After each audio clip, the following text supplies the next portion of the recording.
Yunus.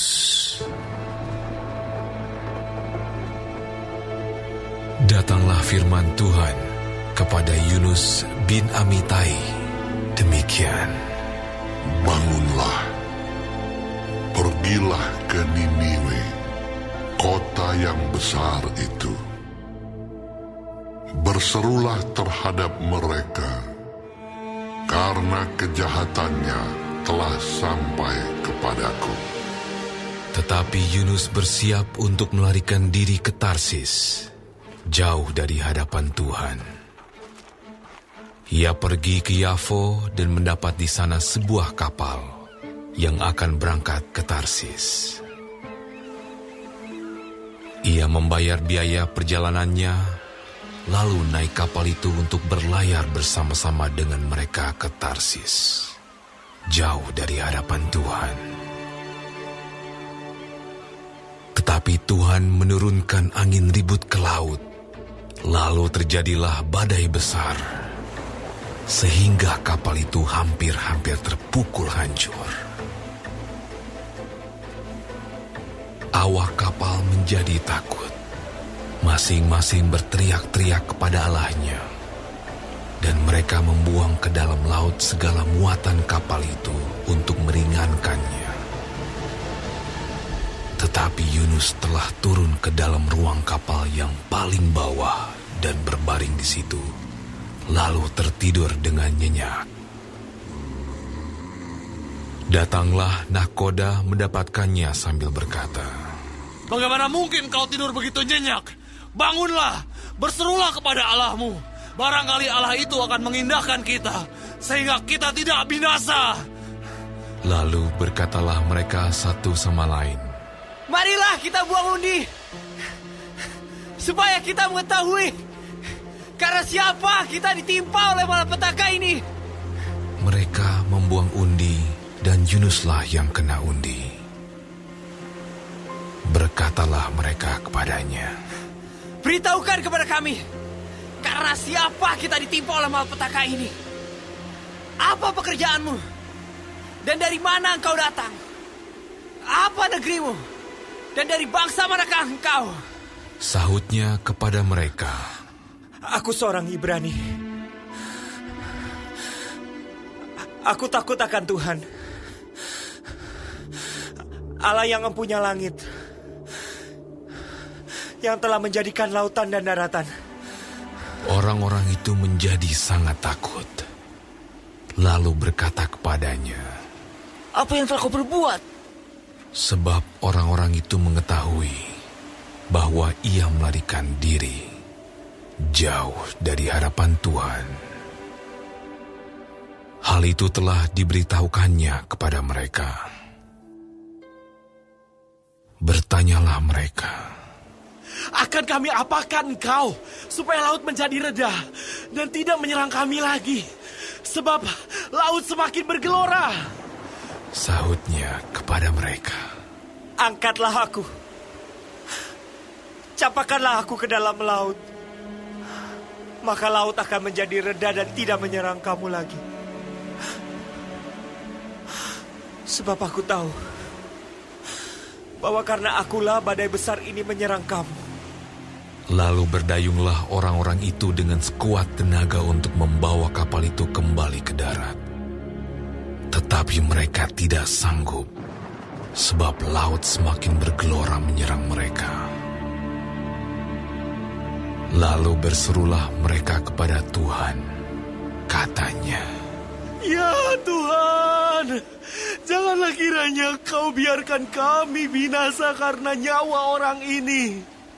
Dan janganlah kau tanggungkan kepada kami darah orang yang tidak bersalah. Sebab Engkau, Tuhan, telah berbuat seperti yang Kau kehendaki." Kemudian mereka mengangkat Yunus, lalu mencampakkannya ke dalam laut, dan laut berhenti mengamuk.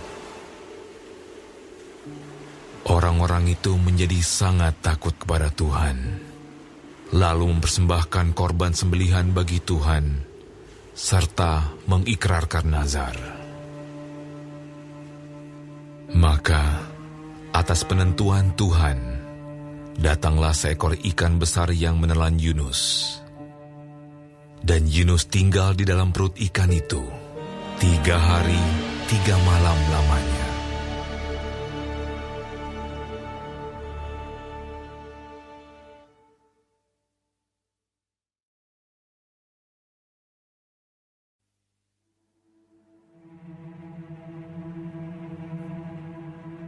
Berdoalah Yunus kepada Tuhan, Allahnya, dari dalam perut ikan itu, katanya, dalam kesusahanku, aku berseru kepada Tuhan, dan Ia menjawab aku. Dari tengah-tengah dunia orang mati, aku berteriak, dan Kau dengarkan suaraku. Telah Kau lemparkan aku ke tempat yang dalam, ke pusat lautan. Lalu aku terangkum oleh arus air. Segala gelora dan gelombang-Mu melingkupi aku. Dan aku berkata, telah terusir aku dari hadapan mata-Mu. Mungkinkah aku memandang lagi bait-Mu yang kudus?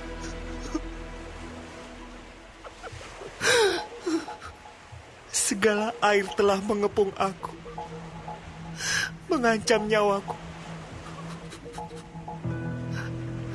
Samudra raya merangkum aku. Lumut lautan membelit kepalaku di dasar gunung-gunung. Aku tenggelam ke dasar bumi.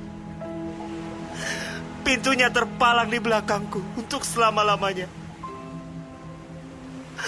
Ketika itulah Engkau naikkan nyawaku dari dalam liang kubur. Ya Tuhan Allahku. Ketika jiwaku letih lesu di dalam aku, teringatlah aku kepada Tuhan, dan sampailah doaku kepadamu ke dalam bait-Mu yang kudus.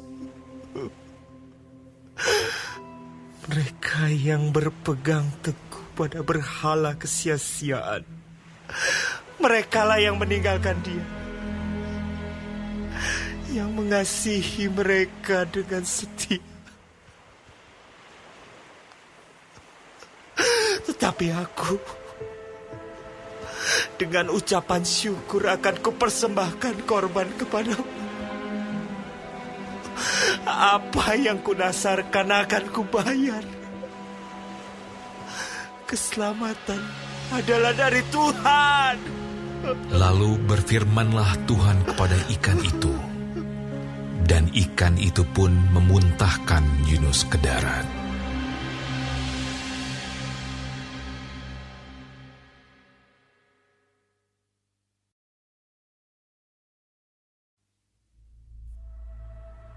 Datanglah firman Tuhan kepada Yunus untuk kedua kalinya. Demikian. Bangunlah, pergilah ke Niniwe, kota yang besar itu, dan sampaikanlah kepadanya seruan yang kufirmankan kepadamu. Bersiaplah Yunus, lalu pergi ke Niniwe, sesuai dengan firman Allah. Niniwe adalah sebuah kota yang mengagumkan besarnya, 3 hari perjalanan luasnya. Mulailah Yunus masuk ke dalam kota itu sehari perjalanan jauhnya, lalu berseru, 40 hari lagi, maka Niniwe akan ditunggang balikan. Orang Niniwe percaya kepada Allah. Lalu mereka mengumumkan puasa, dan mereka, baik orang dewasa maupun anak-anak, mengenakan kain kabung. Setelah sampai kabar itu kepada raja kota Niniwe, turunlah ia dari singgasananya, ditanggalkannya jubahnya, diselubungkannya kain kabung. Lalu duduklah ia di abu.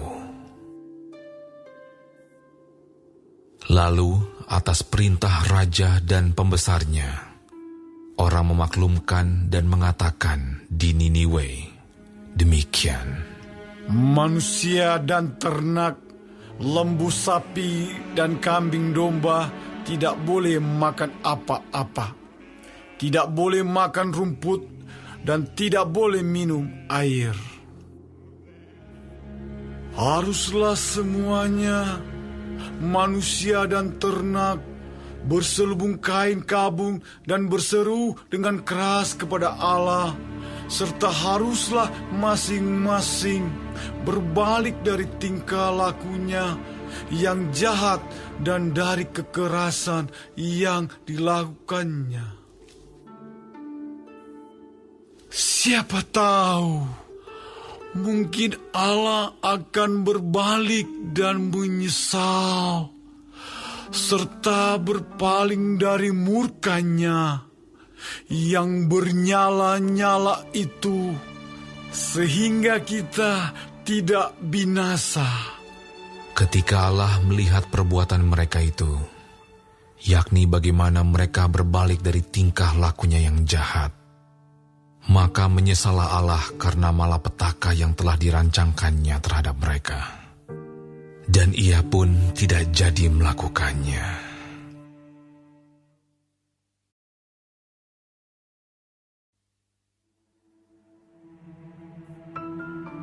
Tetapi hal itu sangat mengesalkan hati Yunus. Lalu marahlah ia.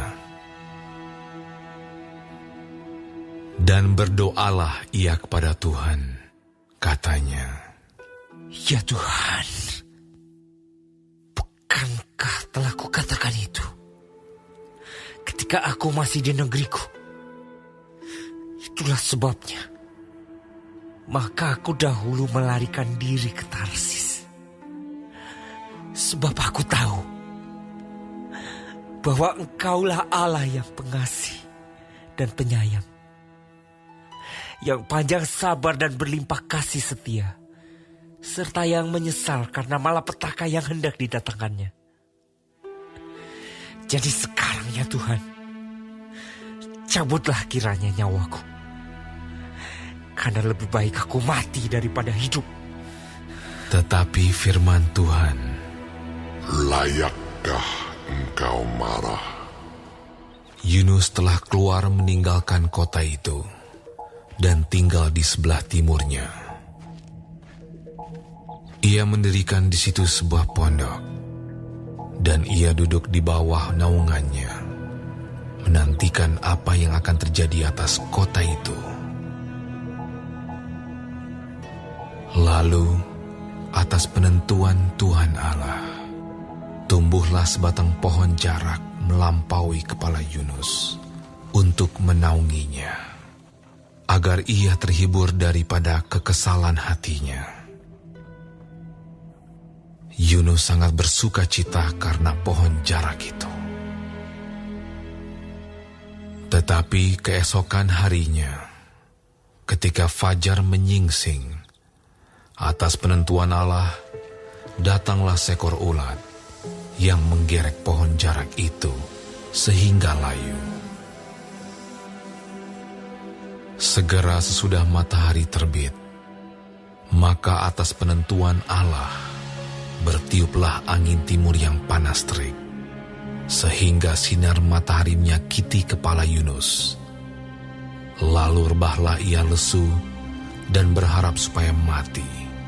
Katanya, Lebih baiklah aku mati daripada hidup. Tetapi berfirmanlah Allah kepada Yunus, Layakkah engkau marah karena pohon jarak itu? Jawabnya, Selayaknya lah aku marah sampai mati. Lalu Allah berfirman, Engkau sayang kepada pohon jarak itu, yang untuknya sedikit pun engkau tidak berjerih payah, dan yang tidak engkau tumbuhkan, yang tumbuh dalam satu malam dan binasa dalam satu malam pula. Bagaimana tidak aku akan sayang kepada Niniwe, kota yang besar itu, yang berpenduduk lebih dari 120.000 orang, yang semuanya tak tahu membedakan tangan kanan dari tangan kiri, dengan ternaknya yang banyak.